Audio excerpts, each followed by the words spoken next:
Muy buenas noches. Siguiendo con el desarrollo de nuestro programa, el desarrollo de las unidades, ahora al desarrollo del tema 2 de la unidad 1 y que según nuestro programa dice actos humanos, actos voluntarios. ¿Qué serían los actos voluntarios según nuestro Código Civil, ¿verdad? Porque existen los actos voluntarios y los actos involuntarios, ¿verdad? Aquellos realizados con discernimiento, intención y libertad, que son los voluntarios, y aquellos que no reúnen estos requisitos o estos elementos, que son los actos involuntarios, que van a ser tratados en bolillas o unidades siguientes. Bueno, el artículo 277 del Código Civil nos da un concepto de los actos voluntarios. Y dice, los actos voluntarios previstos en este código son los ejecutados con discernimiento, intención y libertad, que determinan una adquisición, modificación o extinción de derechos. Punto. Los que no reuniesen tales requisitos no producirán por sí efecto alguno. Vale decir, aquellos que no reúnan los requisitos de discernimiento, intención y libertad son considerados actos involuntarios. Y no es necesario que reúnan que falten los tres elementos para ser considerado un acto involuntario. Con tal de que uno de esos tres elementos se hallen ausentes, ya es considerado acto involuntario y por lo tanto puede ser objeto de nulidad. Bueno, los actos voluntarios tienen elementos internos y elementos externos, ¿verdad? Cuando hablamos de actos voluntarios estamos hablando de la voluntad, ¿verdad? La voluntad de realizar, de ejecutar un determinado acto. Bueno, conforme el propio concepto que nos da el artículo 277, pudimos ver de que se requiere tres elementos internos de la voluntad para que el acto sea considerado por ley voluntario: el discernimiento, la intención y la libertad. ¿Qué es el discernimiento? El discernimiento es la facultad de razonar, ¿verdad? ¿Cómo se llama? Que se pueda distinguir lo bueno de lo malo, lo justo de lo injusto, ¿verdad? Eso es discernir, ¿verdad? Saber diferenciar lo bueno de lo malo y razonar. El razonamiento es lo que distingue al discernimiento, ¿verdad? Solamente las personas que razonan tienen discernimiento, ¿verdad? Después vamos a ver algunos casos de las personas que obran sin discernimiento según el propio Código Civil. Bueno, justamente lo siguiente. El artículo 278, si tienen a mano su Código Civil, el artículo 278 del Código Civil establece que los actos se juzgarán sin discernimiento, o sea, no existe discernimiento cuando sus agentes no hubiesen cumplido 14 años. O sea, las personas de 13 años para abajo, cualquier acto que realicen es considerado por la ley sin discernimiento. Por más que sea un menor superdotado que ya sepa todo lo que está haciendo, esta presunción legal dice de que si no cumplió los 14 años, el acto es considerado sin discernimiento. O sea, dice, al obrar sin discernimiento, está obrando sin voluntad. No existe una voluntad real conforme a la ley. A lo mejor existe la voluntad presunta, ¿verdad? Pero no la voluntad real. Y si, por ejemplo, se celebra un contrato de compra-venta con un menor de 13 años o de 12, 13 años, ya no es válido, ¿verdad? Es nulo. El otro dice, cuando sus autores por cualquier causa estuviesen privados de razón, o sea, cuando tienen un problema mental, ¿verdad? Que no está razonando en ese momento. No solamente en este caso estamos hablando de las personas con problemas mentales, sino también de aquellos quienes están privados de razón en forma momentánea. Por ejemplo, aquellos que están bajo los efectos del alcohol, bajo efecto de las drogas, ¿verdad? Durante ese momento, si llega a realizar un acto jurídico, ese acto jurídico puede ser anulado, ¿verdad? Y por último dice, si procediesen de personas sujetas a interdicción o inhabilitación, salvo los casos previstos por este código.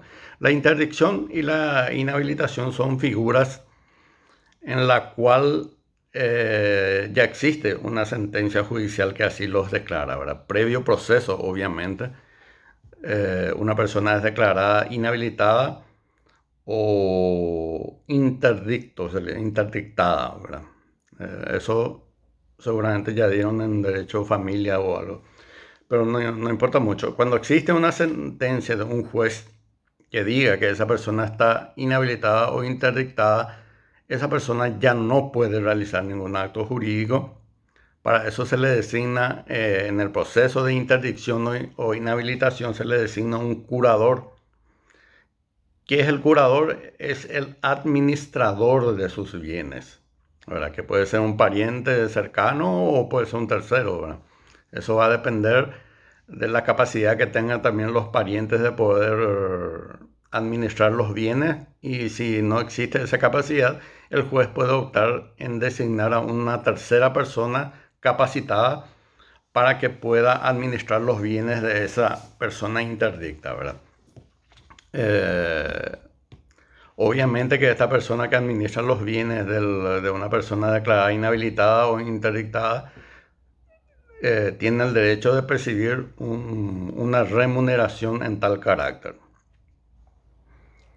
Bueno, entonces estos tres actos o estas tres situaciones es la que el artículo 278 establece que las personas que obran de tal forma por disposición de la ley ya obran o son ejecutados sin discernimiento.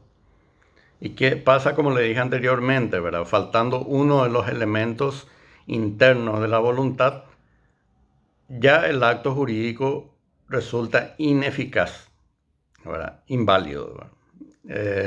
Es nulo, ¿verdad? En realidad es anulable, no es nulo, ¿verdad? ¿Por qué?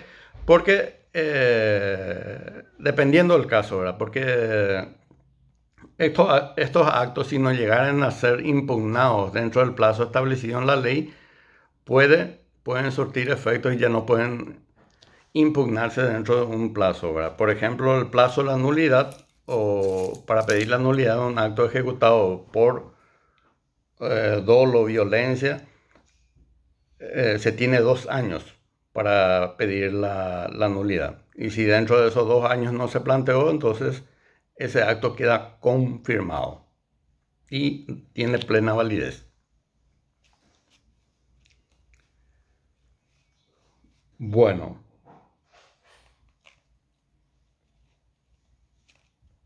la última parte del artículo establece que se tendrán como cumplido sin intención, pasando ya a la parte de intención, los viciados por error y dolo. Bueno, después vamos a ir viendo qué es error, qué es dolo, cuáles son las consecuencias de cada uno de ellos, ¿verdad? Y sin libertad cuando mediase fuerza o temor. Entonces, en este artículo 278 están resumidas las tres posibilidades de que sean declaradas nulas las actuaciones ejecutadas por personas que obran sin discernimiento, sin intención y sin libertad. Bueno, ya vimos que el discernimiento es la facultad de razonar, ¿verdad? El que distingue los seres, el que distingue, ¿verdad?, los seres humanos de los demás seres vivos. La facultad de razonar y poder distinguir lo bueno de lo malo. Ahora vamos al siguiente elemento, que es la intención, ¿verdad? La intención no es otra cosa que el querer, ¿verdad? El querer eh, sería imprimir la voluntad, ¿verdad? Querer. No, no se puede realizar un acto jurídico si uno no quiere, ¿verdad? Si uno es sometido a la realización de un acto jurídico por fuerza o por violencia, entonces ese acto jurídico se haya viciado. Se debe querer, debe existir la intención real de realizar ese acto jurídico para que la voluntad expresada sea eh, perfeccionada, para que no sea una voluntad viciada. Y por último, tenemos el otro elemento interno, ¿verdad? Que viene a ser la libertad. La libertad que viene a ser es la determinación propia de cada uno, ¿verdad? Realizar un acto o un hecho sin que exista coacción alguna, ¿no? Que no haya una presión para que esa persona pueda realizar un acto jurídico, en nuestro caso, que nos interesa, ¿verdad? Entonces, para que la libertad sea considerada plena, no debe existir ninguna presión, no debe existir ninguna violencia en el sujeto que va a realizar o va a celebrar un acto jurídico. Bueno, entonces dijimos que los elementos internos del acto, de la voluntad, perdón, que obviamente después se trasunta en un acto jurídico, son el discernimiento, la intención y la libertad. Esos elementos son internos de una persona, no se exteriorizan, ¿verdad? En principio nadie puede saber lo que uno quiere dentro, ¿verdad? Yo tengo el discernimiento, por ejemplo, para ir a adquirir un vehículo de una concesionaria cualquiera, ¿verdad? Digamos, un automóvil Toyota, por ejemplo, ¿verdad? Tengo el discernimiento, sé lo que quiero, ¿verdad? Sé lo que estoy pretendiendo. Eh, Tengo la intención, ¿verdad? Tengo la intención de adquirir ese vehículo y tengo la libertad, ¿verdad? Nadie me obliga a que me vaya a adquirir ese vehículo. Entonces, ¿qué pasa ahí? Yo tengo el discernimiento, tengo la intención y tengo la libertad, pero si yo no exteriorizo esa voluntad, entonces no va a surgir nada, ¿verdad? Y así es, o sea, en el ejemplo que yo le di, si yo no me voy a la concesionaria y le digo al vendedor que tengo la intención o quiero comprar ese vehículo de tal característica, el acto en sí no se va a realizar. ¿Por qué? Porque falta un elemento de la voluntad, que es el elemento externo, ¿verdad? Los tres elementos internos ya lo tengo, ¿verdad? Y no están viciados. Es la intención, el discernimiento y la libertad. Ahora bien, ¿qué falta? La exteriorización de esa voluntad, ¿verdad? Entonces, un medio externo es la demostración de esa intención o de esa voluntad que estoy teniendo en ese momento, ¿verdad?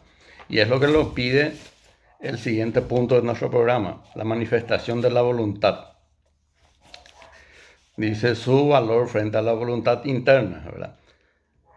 Obviamente que los tres requisitos o tres elementos internos por sí solos no van a tener efectividad si es que no existe una exteriorización.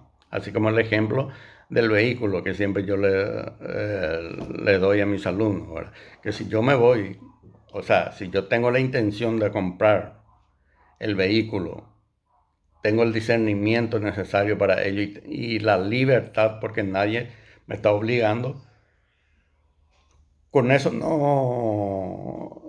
no se llega a cerrar la voluntad solamente con los elementos internos, sino que se necesita el elemento externo que es la exteriorización de esa manifestación de voluntad.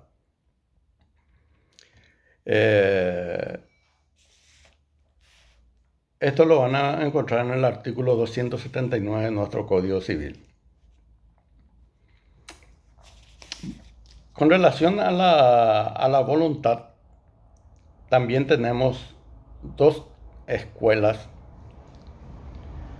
que tratan sobre la manifestación de la voluntad. Tenemos la escuela subjetivista y la escuela objetivista. Y después vamos a ver cuál de ellas adopta nuestro Código Civil, ¿verdad?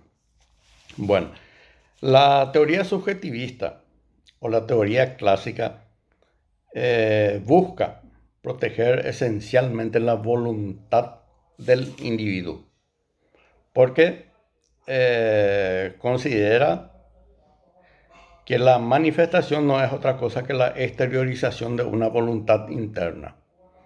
En este caso, entonces, la teoría subjetivista lo que tiene en cuenta es la intención de la gente, qué es lo que quiso el agente al momento de la celebración del acto. No importa mucho lo que se estableció o se declaró en un contrato, por ejemplo, ¿verdad? Según esta teoría, lo que importa es la voluntad del agente, lo que quiso el agente. Eso es lo que le interesa, no le interesa mucho lo que está escrito, ¿verdad? Entonces, la teoría subjetivista o teoría clásica lo que defiende es la intención de la agente en la celebración de los actos jurídicos. ¿Qué es lo que quiso ese agente?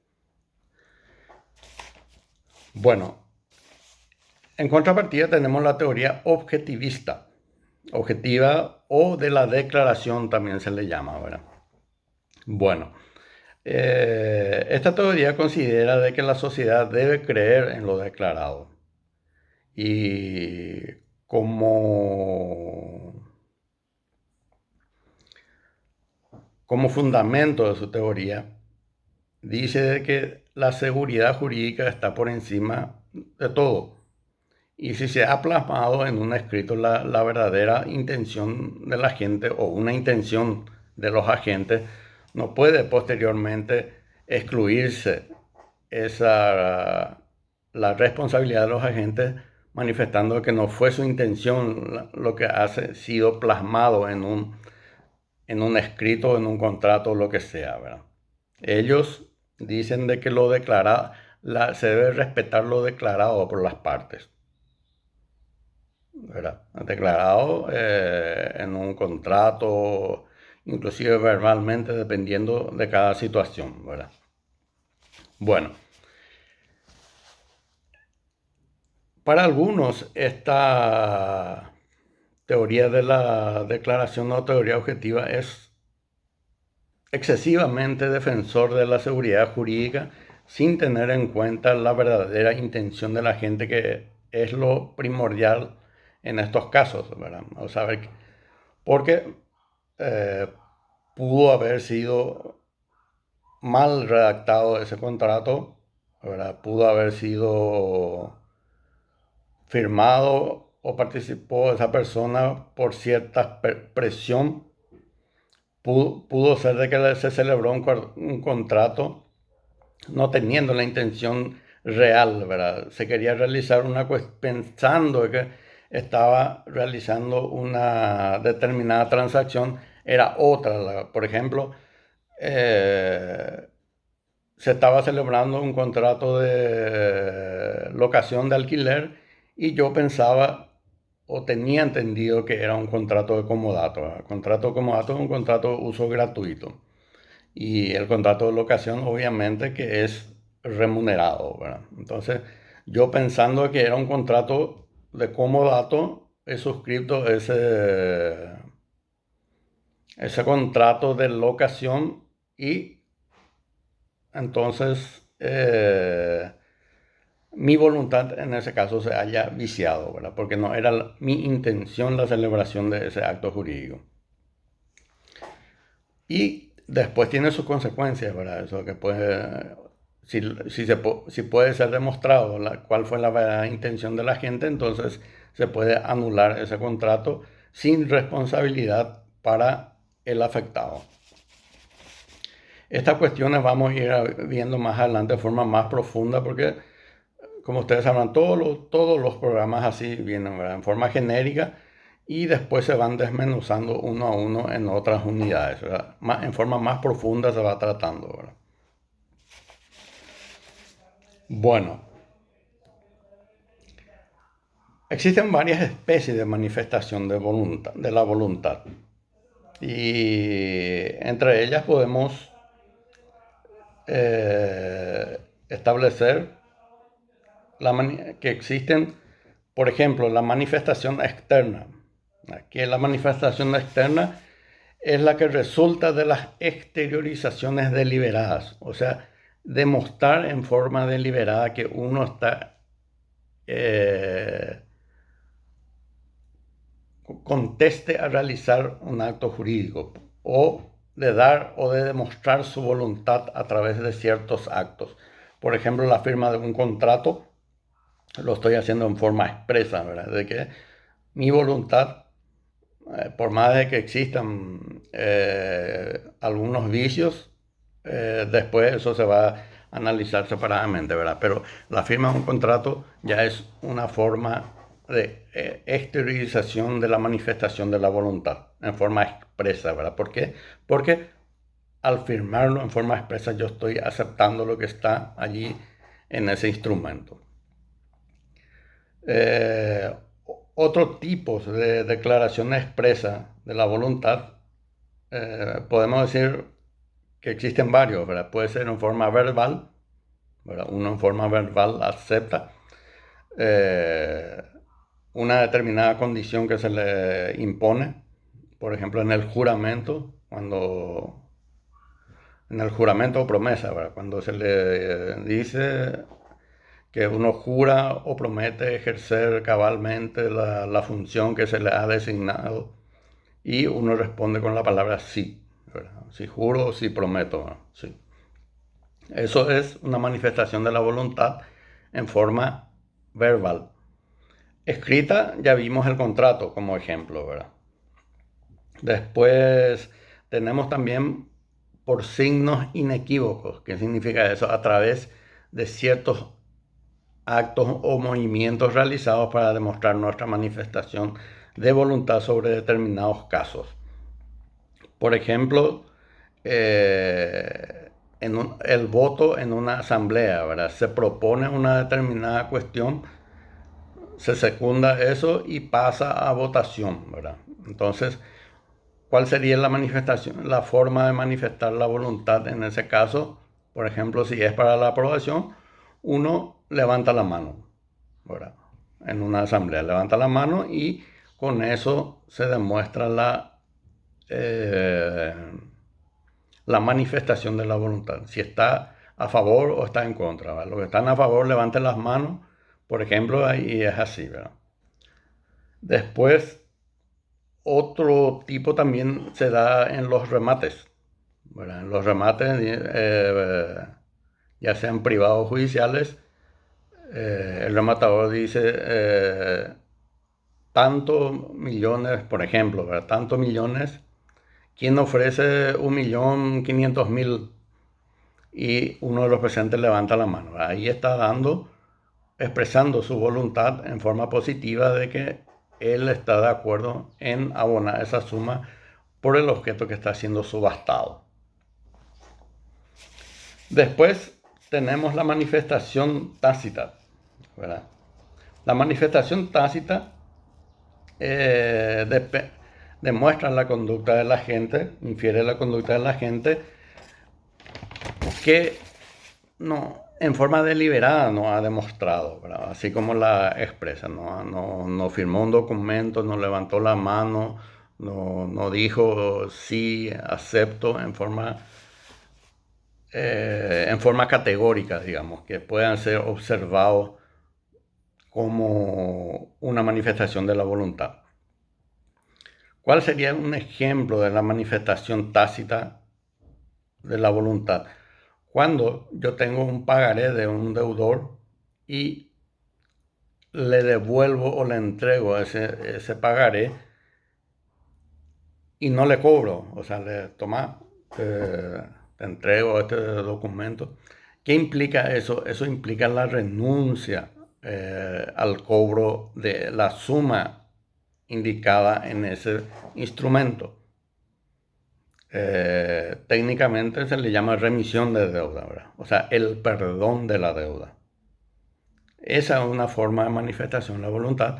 O sea, uno le devuelve el pagaré, vamos a suponer de 10, 20 millones de guaraníes, y no le cobra, ¿verdad? O sea, le devuelve el pagaré y no le cobra. Eso implica la renuncia a la deuda, al crédito, perdón, la renuncia al crédito, el perdón de la deuda, en ese caso.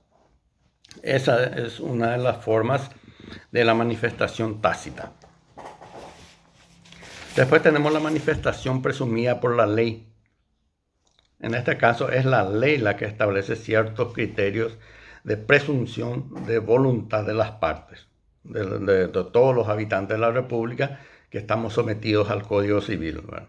Y a las leyes. Y esta deducción lo formula el legislador, ¿verdad? Es el legislador la que dispone en qué casos la manifestación de voluntad se expresa en forma por aplicación de la norma jurídica. Por más que uno no esté de acuerdo, por aplicación de la norma jurídica, la manifestación de voluntad se da en ese contexto. Un ejemplo, el pago de la última cuota de las prestaciones periódicas presume, hasta prueba en contrario, el pago de las anteriores. ¿Qué significa eso, verdad? Bueno, yo adquirí un vehículo en prestaciones o cuotas en 24 meses, ¿verdad?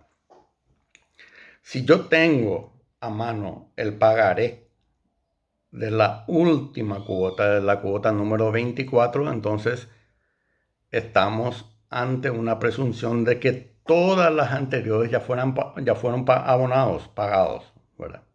Si se pagó la última cuota, existe una presunción, una manifestación tácita, presumida por la ley, pero no. La ley presume de que ya fueron abonadas las anteriores.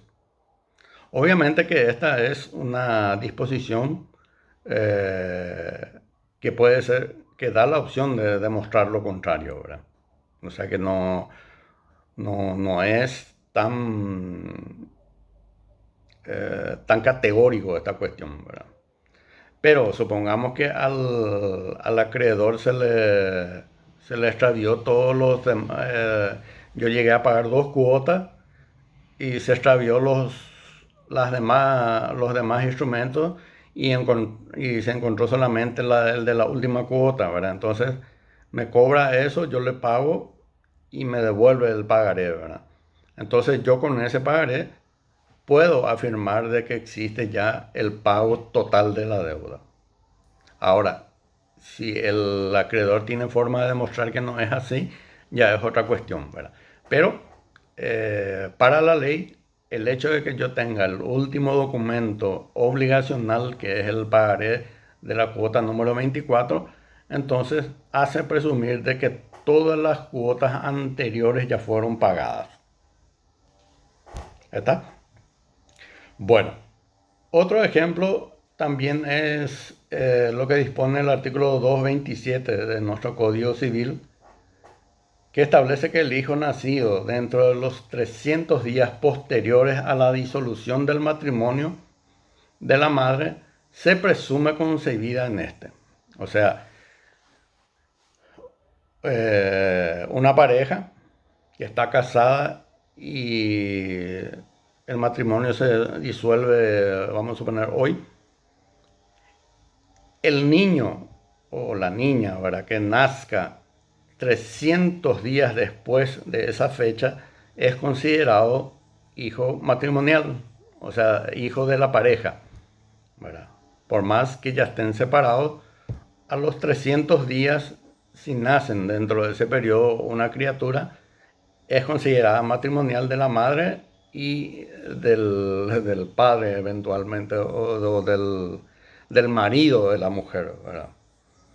Eh, es una ley medio absurda, ¿verdad? El tema de o sea, que un artículo, una norma medio absurda porque 300 días son 10 meses, ¿verdad?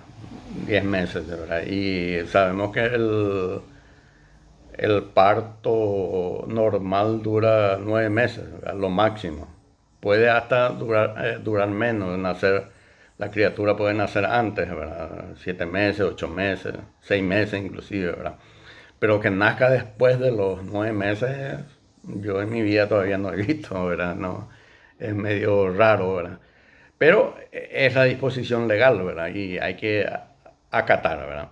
Obviamente que dentro de esta presunción también se le da la posibilidad al papá o al presunto papá de impugnar la filiación, ¿verdad? Y ahí ya entran otros elementos, pero eso ya se hace dentro de un proceso judicial. ¿Entienden? O sea, si nace la criatura hasta los 300 días posteriores a la disolución, la madre puede inscribirla al menor o a la menor en el registro civil, haciendo constar de que su última pareja es el padre de la criatura, ¿verdad? Entonces, ¿por qué? Porque la ley le da esa presunción legal. Sin perjuicio, como le dije, de que el papá pueda eventualmente plantearla el desconocimiento de filiación, así se llama el juicio, ante la jurisdicción de la niñez para, como su nombre lo dice, desconocer la paternidad y a través de medios científicos se va a demostrar si él es el papá o no, ¿verdad? Pero muchos no hacen esto por falta de medios o por desconocimiento de la ley, ¿verdad? En tal sentido, y quedan como papá de una criatura que eventualmente puede no ser suya, ¿verdad? Bueno, pero esa es una manifestación presumida por la ley, porque la ley dice o establece la presunción de que si en los 300 días posteriores a la disolución del matrimonio naciera una criatura, entonces se presume de que es de la pareja anterior o del matrimonio anterior, ¿verdad? Bueno, el silencio, el siguiente, ¿verdad? El silencio, tenemos que saber si el silencio puede o no puede constituir una exteriorización de la voluntad. El famoso el que calla otorga, que se utiliza mucho entre nosotros, ¿verdad? En la vida cotidiana, no necesariamente en el derecho, ¿verdad? El que calla otorga. Bueno, ahora tenemos que saber si la ley también le da ese amparo al que calla, si en realidad está otorgando un derecho o no. Bueno, el principio general en el silencio, el no manifestarse, el callarse, no genera obligación o no demuestra la voluntad de la gente. El hecho, por ejemplo, de que yo no conteste una demanda no significa que yo esté aceptando que lo expuesto en la demanda sea cierto, ¿verdad? Eso eventualmente después se puede demostrar o probar de que no es así, ¿verdad? Que no es cierto. O el actor de la demanda puede que no pueda demostrar en juicio la responsabilidad del demandado, ¿verdad? Que en su momento se cayó, digamos, al no contestar la demanda. Bueno, la ley en principio no le da ningún efecto al silencio. Y el artículo 282 de nuestro Código Civil, en su segunda parte, dice: el silencio será juzgado como asentimiento a un acto o a una pregunta, cuando exista el deber legal de explicarse, ¿verdad? O sea, el silencio será juzgado como asentimiento a un acto o a una pregunta cuando exista el deber legal de explicarse. Cuando existe un deber legal de explicarse o de responder. Cuando la ley así lo disponga, ¿verdad? Y en un proceso judicial. Por ejemplo, el reconocimiento de firma de un instrumento que se está presentando en una demanda judicial. Si es un instrumento privado, ¿verdad? Entonces necesariamente se debe reconocer la firma, o sea que hay que citarle a la persona que suscribió ese documento para que comparezca ante el juez y le diga: esa firma es mía o esa firma no es mía.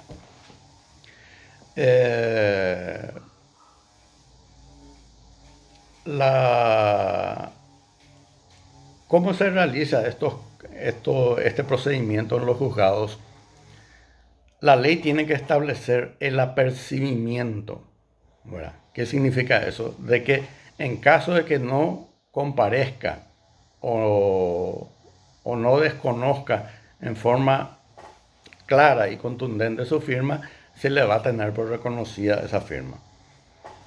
Juan Pérez es demandado, vamos por lo más fácil, un juicio por un pagaré, ¿verdad? Un pagaré es un instrumento privado y se le cita en primer término para que venga a reconocer como suyo o como suya la firma inserta en ese documento. ¿Qué pasa si Juan Pérez no comparece? Bueno, para empezar, la resolución del juez por el cual se le cita a Juan Pérez tiene que decir: cítase al demandado Juan Pérez para que dentro del perentorio plazo de 3 días comparezca ante este juzgado a fin de reconocer o no la firma que se le atribuye y que obra en el documento obligacional presentado en autos en el juicio, bajo apercibimiento de que si así no lo hiciere o no justificare su incomparecencia, se tendrá por reconocida como suya la firma. Si tiene esa formalidad, entonces Juan Pérez tiene la obligación de comparecer. Y si no comparece, su silencio en ese caso, que constituye el no manifestarse, se tendrá en sentido afirmativo. O sea, como el juez le dijo: si usted no viene, venga usted a reconocer la firma que obra en este documento, y le advierto, así hablando en otra palabra, y le advierto de que si usted no comparece, si usted no viene, entonces yo voy a tener por cierto y por reconocido esa firma como suya. Eso es, ¿verdad? Pero eso tiene que estar establecido en la ley para que el juez pueda hacer eso. Y en nuestro Código Procesal Civil está establecido de esa forma. Otra de las formas de reconocimiento del silencio es la absolución de posiciones. Cuando una persona, ya sea el actor o demandado, es citado en el juicio para que declare, ¿verdad? Ese acto se llama absolución de posiciones, confesoria, o tiene también el nombre de confesoria, ¿verdad? Se presenta a confesar ciertos hechos. Obviamente que tienen que ver con la demanda, ¿verdad? Con la demanda y contestación. En el mismo sentido que el caso anterior que les dije, el juez les cita para que comparezca a absolver posiciones bajo apercibimiento de que si así no lo hiciere, se tendrán por ciertas las posiciones expresadas en el escrito presentado por la otra parte. ¿Qué es el escrito de posiciones? Es un escrito donde yo, por ejemplo, presento en un juicio de usucapión y digo, ¿verdad? Yo siendo el actor, ¿verdad? Le digo al demandado: jure y confiese como es verdad que el señor Aníbal